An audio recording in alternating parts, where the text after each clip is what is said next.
ลำไยสีทองเกรด A คัดพิเศษทุกลูกเนื้อแน่นร่วนไม่จับเป็นก้อนหวานฉ่ำตามธรรมชาติกลิ่นหอมละมุน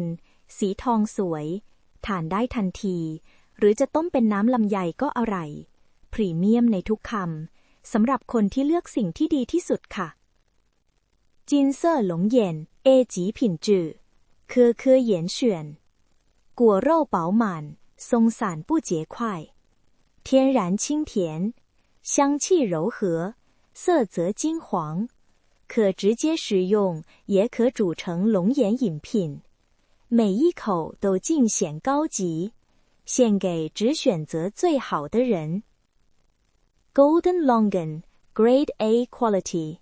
carefully selected plump flesh loose and never clumped naturally sweet with a gentle aroma and a beautiful golden color